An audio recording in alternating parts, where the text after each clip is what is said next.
At the University of Pennsylvania, Dr. Andrew Newberg is looking for an explanation for what most regard as unexplainable. I mean, it's not language.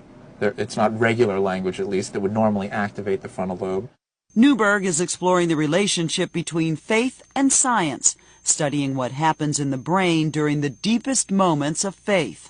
If we're really going to look at this very, very powerful force in human history of religion and spirituality, I think we really have to take a look at how that affects our brain, what's changing or turning on or turning off in our brain. They're going to go around very fast right now.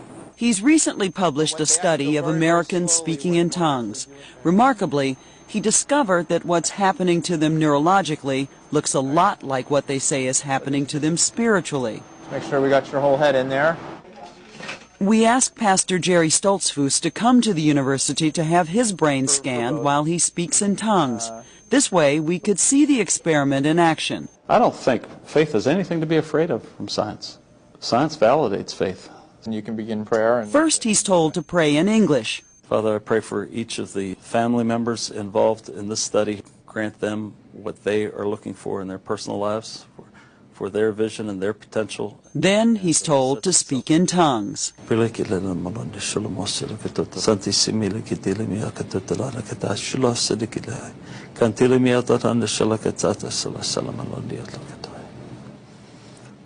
is the first scan when he was in prayer, speaking in English. This is the second scan when he is praying in tongues.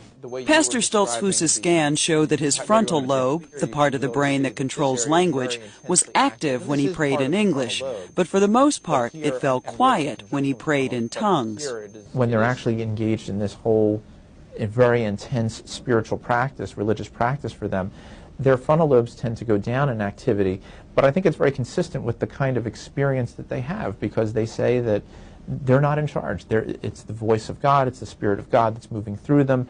Dr. Newberg says the results were even more dramatic on subjects who were scanned without a Nightline crew in the room and who were not speaking in tongues on demand, as Jerry Stoltzfus had done.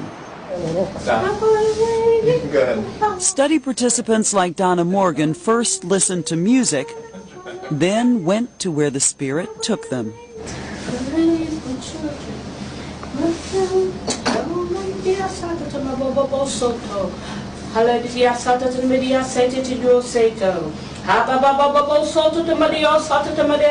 In earlier studies, Dr. Newberg looked at what happens in the brains of Buddhist monks meditating and Franciscan nuns praying. And it was noticeably different from what happens to tongue speakers. That's in fairly stark contrast to the people who are like the Buddhists and the Franciscan nuns who are in prayer, because they're very intensely focused, and in those individuals the frontal lobes actually increased activity.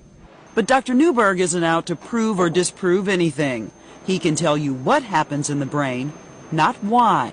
Were you skeptical going into the studies? If by skeptical the question is this a real phenomena, meaning that this is truly the voice of God speaking through them, that's a much more problematic question, I think, and something that I'm not sure that we've specifically answered simply by doing our study. But for those who believe, it doesn't matter if science can find the footprints of the Holy Spirit in their 21st century brain scans.